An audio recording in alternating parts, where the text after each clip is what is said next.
Perkenalkan, nama saya Desa Madi Citarasmi Saraswati Suputra. Jadi pada video kali ini saya akan menjelaskan mengenai general dan spinal anestesi. Jadi anestesi itu berasal dari dua kata, yaitu an dan aestetos. Jadi an artinya tidak atau tanpa, sedangkan aestetos artinya persepsi atau kemampuan untuk merasa. Jadi anestesi merupakan suatu tindakan menghilangkan rasa sakit ketika melakukan pembedahan dan berbagai prosedur lainnya yang menimbulkan rasa sakit pada tubuh. Jadi anestesi ini diklasifikasikan menjadi tiga. Yang pertama anestesi lokal, yaitu topikal dan infiltrasi. Kemudian yang kedua anestesi regional, yaitu blok sentral dan blok perifer.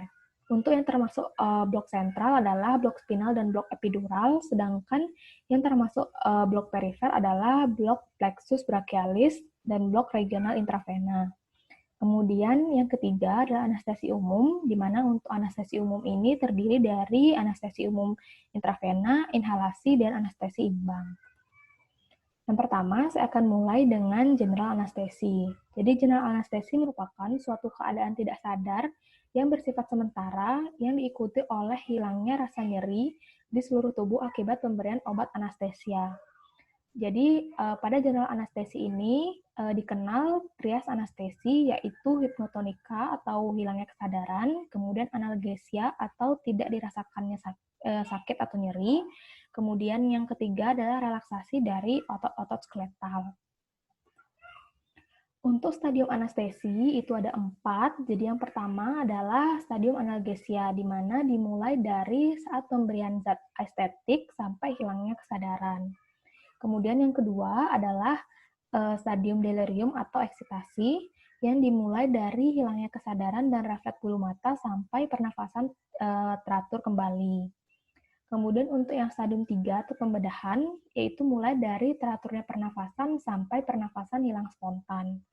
Kemudian untuk stadium 4, yaitu paralisis medulla oblongata, dimulai dengan melemahnya pernafasan perut dibandingkan stadium 3 plana 4. Jadi untuk melakukan general anestesi, yang pertama kita akan melakukan induksi anestesi.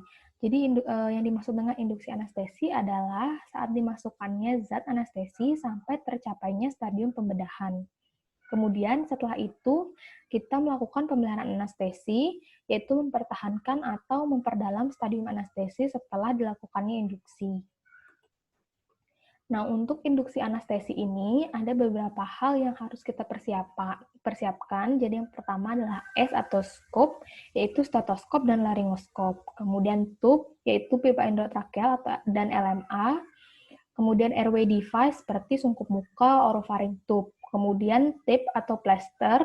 Kemudian introducer atau stilet. Jadi di sini fungsi stilet adalah untuk memandu agar pipa trakea mudah dimasukkan. Kemudian konektor, yaitu penyambung antara pipa dan peralatan anestesi, kemudian suction. Nah, seperti yang sudah dikatakan tadi, bahwa general anestesi ini dibagi menjadi 3. Yang pertama, kita bisa lakukan general anestesi ini melalui intravena, yaitu menyuntikkan obat anestesi langsung ke dalam pembuluh darah vena. Kemudian juga bisa melalui inhalasi, yaitu memberikan obat kombinasi anestesi inhalasi berupa gas atau cairan yang mudah menguap melalui alat atau mesin anestesi langsung ke udara inspirasi. Kemudian imbang, yaitu kombinasi obat-obatan anestesi intravena dan inhalasi atau kombinasi teknik general dengan regional anestesi untuk mencapai trias anestesi optimal dan berimbang. Jadi untuk general anestesi intravena ini biasanya dilakukan pada pasien-pasien yang kooperatif. Jadi teknik ini merupakan teknik yang paling sering digunakan, dan pada general anestesi intravena ini terdapat variasi anestesi. Yang pertama adalah anestesi intravena klasik, anestesi intravena total, dan anestesi analgesia neurolab. Jadi contoh untuk obat anestetika intravena adalah yang pertama, ketamin HCl, tiopenton, propofol, diazepam, midazolam. Kemudian untuk yang anestesi inhalasi, jadi contoh obatnya adalah halotan, isofluran, desfluran, enfluran, dan sevofluran. Jadi untuk setelah pasien dilakukan general anestesi dan pembedahan selesai, jadi ada beberapa skor yang digunakan untuk memantau pasien apakah pasien tersebut sudah boleh pindah ke ruangan atau belum. Jadi pada pasien itu dilakukan evaluasi skor Alderet. Jadi parameter yang kita lihat adalah warna kulit, pernafasan, sirkulasi, kesadaran pasien, dan juga aktivitas pasien. Jadi jika nanti total skornya adalah lebih atau sama dengan 8, baru pasien boleh dipindahkan ke ruangan. Jadi untuk general anestesi, keuntungannya adalah pasien tidak sadar sehingga mencegah ansietas pasien selama prosedur medis. Kemudian juga memudahkan untuk mengontrol penuh ventilasi dari pasien dan memungkinkan dilakukan prosedur yang lama. Sedangkan untuk kerugiannya adalah polifarmasi, kemudian resiko komplikasi pasca bedahnya lebih besar, seperti kemungkinan terjadi gangguan pemulihan kesadaran, mual muntah, hipotensi, dan shock atau hipoventilasi. Baik, selanjutnya saya lanjutkan dengan spinal anestesi. Jadi untuk spinal anestesi ini, jadi obat anestesi lokal diinjeksikan ke dalam ruang subarachnoid untuk menimbulkan hilangnya sensasi atau blok fungsi spinal. Jadi untuk indikasi dari spinal anestesi ini adalah pembedahan abdominal bawah, pembedahan inguinal, pembedahan urogenital, pembedahan rektal, dan pembedahan ekstremitas bawah.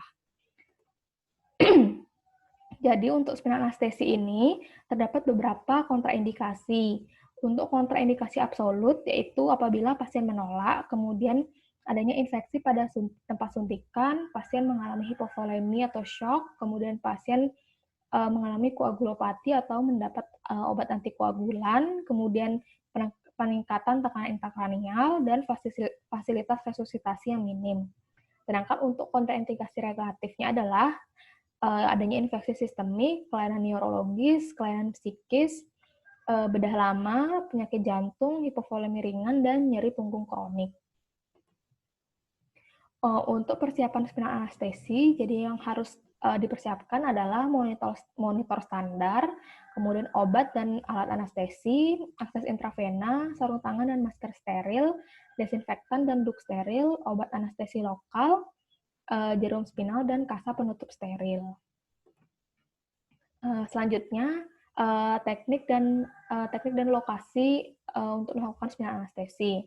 Jadi untuk teknik atau posisi yang digunakan untuk spinal anestesi ini adalah ada dua, yaitu bisa pasien duduk atau lateral decubitus. Jadi untuk yang pasien duduk, jadi ini merupakan cara yang paling yang paling mudah. Jadi untuk posisi pasien adalah dia duduk di pinggir bed, kemudian kaki menumpu pada kursi, kemudian tangan menyilang ke depan.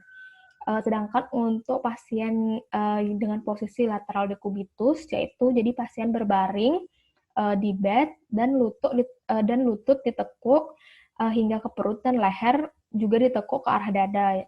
Jadi tujuan dari kedua posisi ini adalah untuk memposisikan pasien sefleksi mungkin sehingga kita lebih mudah untuk mengidentifikasi prosesus spinosus dan juga untuk memperlebar celah antar vertebra.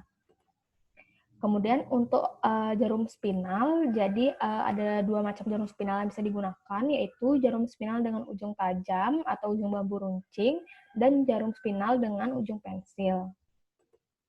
Kemudian untuk tahapan, jadi jarum spinal ini nantinya akan dilakukan insersi ke ruang intratekal atau ruang subarachnoid di regiolumbal antara vertebra L2, L3, L3, L4 atau L4, L5. Jadi untuk memastikan apakah insersi ini sudah sampai ke ruang subarachnoid, jadi ditandai dengan keluarnya cairan CSF. Kemudian juga bisa dilakukan tes sensorik untuk memastikan apakah sudah terblok, kemudian daerah insersi ditutup dengan kasa dan plester dan pasien diposisikan dalam posisi operasi. Jadi obat anestesi lokal itu ada dua jenis, yaitu ester dan amida. Untuk yang ester adalah kloroprokain, prokain, kokain, tetrakain. Sedangkan untuk amida yaitu lidokain, mefivakain, prilokain, buvivakain, ropivakain. Kemudian ada beberapa faktor yang mempengaruhi kerja dari anestesi lokal. Yang pertama adalah jenis anestesi lokal yang digunakan, kemudian besarnya dosis, ada tidaknya vasokonstriktor, dan besarnya penyebaran anestesi lokal. Nah, untuk komplikasi dari spinal anestesi ini, untuk komplikasi dari tindakannya bisa menyebabkan hipotensi berat, bradikardi, hipoventilasi, trauma saraf, gangguan pendengaran, blok spinal tinggi atau spinal total. Jadi untuk blok spinal tinggi ini bisa disebabkan oleh karena anestesinya menyebar lebih dari lokasi anestesi hingga mencapai ke servikal. Jadi ini dapat menyebabkan sesak nafas, mual, muntah, gelisah, penurunan kesadaran, dan juga hipotensi. Kemudian untuk pasca tindakan, pasien bisa merasakan nyeri di tempat suntikan, kemudian nyeri punggung, nyeri kepala, bisa terjadi retensi urin, dan juga meningitis. Nah, untuk tata laksana komplikasi dari spinal anestesi itu, kita bisa melakukan pengaturan posisi pasien. Jadi, posisi pasiennya adalah posisi head down, di mana kepala pasien lebih rendah 5-8 derajat dari badan pasien, atau bisa mengangkat kaki pasien untuk meningkatkan aliran balik, sehingga meningkatkan curah jantung dan juga preload jantung.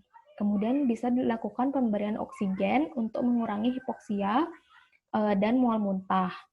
Kemudian juga bisa dilakukan pemberian cairan intravena untuk meningkatkan volume dari sirkulasi, tetapi harus hati-hati pada pasien dengan usia tua dan juga pada pasien dengan fungsi jantung yang menurun.